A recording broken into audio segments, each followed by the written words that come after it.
All right. So I'm Taylor Wigglesworth. I work here. I'm a project manager here. Really grateful to God and Lori and all the other leadership people we have here. It's such a great place to work. So thank you. Yeah. Where do I start? So I got burned in a house fire when I was little, and I always, like I looked different on the outside, and I always like felt different on the inside because of that, right? And like growing up and like even like today, I battle it, like looking for other things in my life to try to try to put a mask on, right? Like I liken it like now that I have kids, those little like the toys that have the circle, the square, the star, that you put in the shapes. And so I'm searching for all these shapes my whole life, the circle one doesn't really fill the hole. Like the square one, like it fits in there, but there's still like space there, like it doesn't fill it up, right? So my whole life, like it was, we had the cool house that had like all the ramps in the driveway, and all the kids would come over and ride their bikes. And like as I got a little older and then like found drugs and alcohol, it was that, like, if I had what other people wanted, then they would want to be around me, right? And like, so all these things just put on mask after mask after mask, it doesn't work. And so like eventually that like progressed to a point where, I had my wife, she, I came home from work one day and all my stuff was on the front porch in trash bags. And yes, like, the drugs like took over, it escalated to a point where it wasn't like fun anymore. It wasn't the mask that like brought people close to me. It was what isolated me and pushed everyone else in my life away. So at the end, I'm just all alone, right? And I'm at this place where I'm in and out of jail, and I end up in a treatment center as kind of like a move to try to stay out of jail. And got out and like went right back to using, because like treatment doesn't. It's such a hard thing. I'm sure most, if not all of you, are in some way like affected by alcoholism or drug addiction. Someone in your family or friend. And like I wish there was some magic pill or some fancy rehab that people could go to change, but there's not. It comes down to like. It's a choice, right? Like you have to make a choice to stop living the way you're living. You have to make a choice to give up, right? So like I went to this rehab and got out and went right back to using.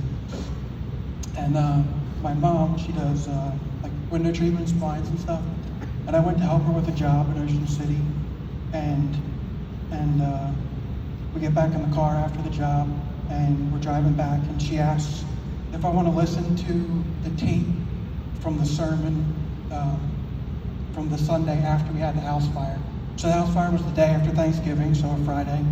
And so the first like 72 hours or so with burn patients, like they don't really know if everything's going to be all right. Like everything has to swell up, and then they scrape all the dead skin off, and they're gathering blood and taking skin from places to do skin grafts. And I had like cadaver skin stapled to me, like all this wild stuff, and just trying to like keep me alive, and like not knowing if everything would be okay. And so we're coming back, and for those of you that are familiar with the area, we were on Summers Point Mays Landing Road, and I call this my bridge story. It has really nothing to do with the bridge except for the like exact moment when I had this epiphany. We were on the top of the bridge, right by like the Elks Lodge, where you're crossing over from Summers Point into Egg Harbor Township. And so we're listening to this tape, which like it was just so weird. Like it's 2014. Like what vehicle still has a tape player in it?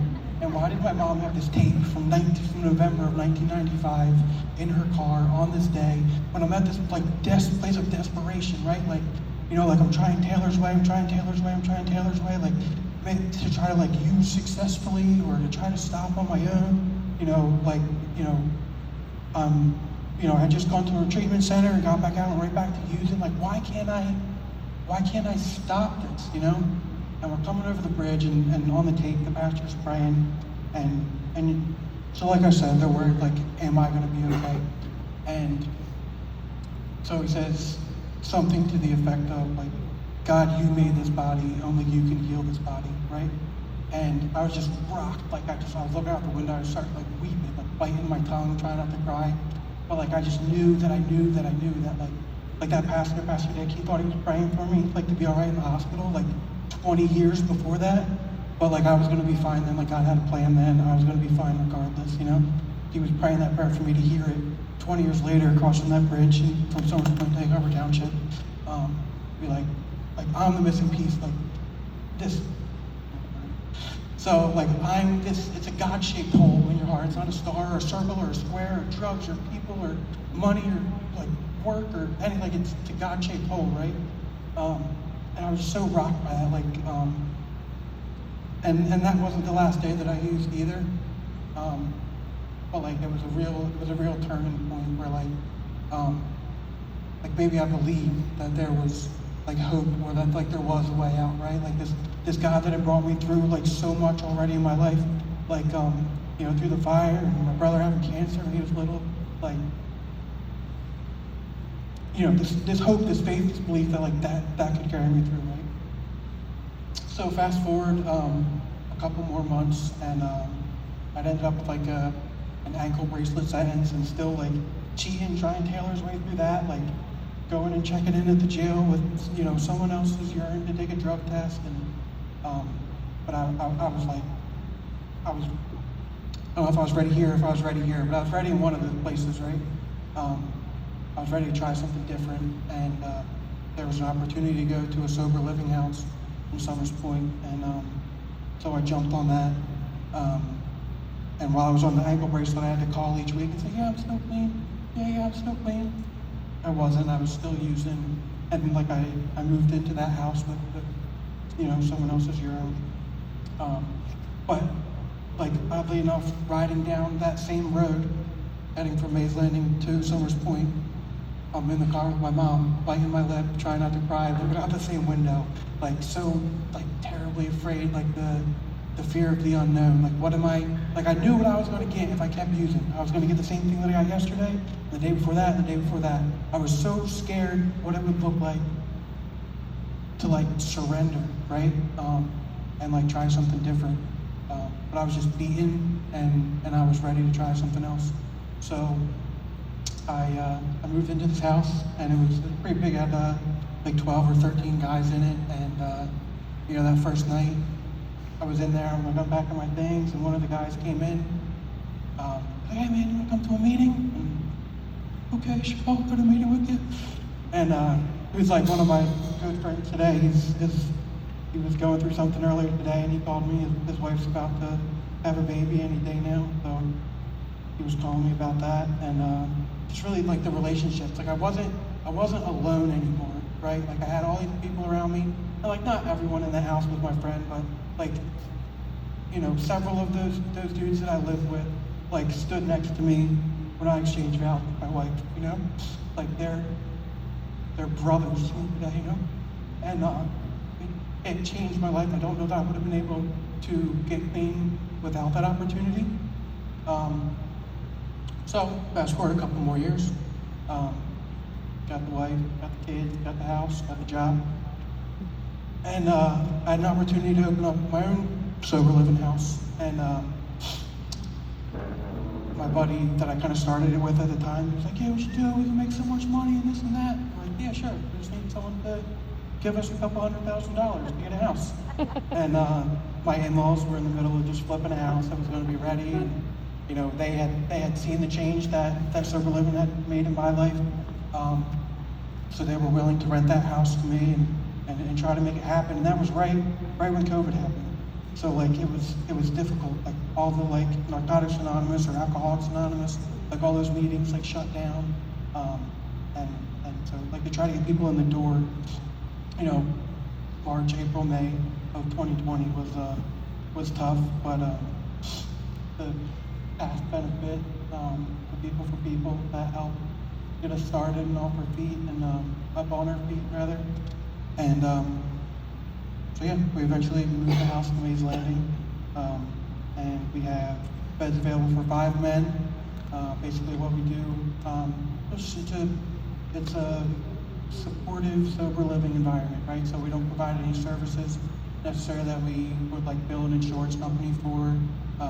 There's no like there's no like funding necessarily available for it. These guys are just expected to come in, work. Sometimes some have families that help them out. Some of them, have burnt those bridges and don't have many people left in their life willing to support them. So it's really just a place where people can come and get back on their feet. We encourage them to get involved with some kind of 12-step fellowship, whichever one works for them, and get a sponsor and attend meetings and to go to work. And it's just something that there's been a lot of times that it's like frustrating and disheartening.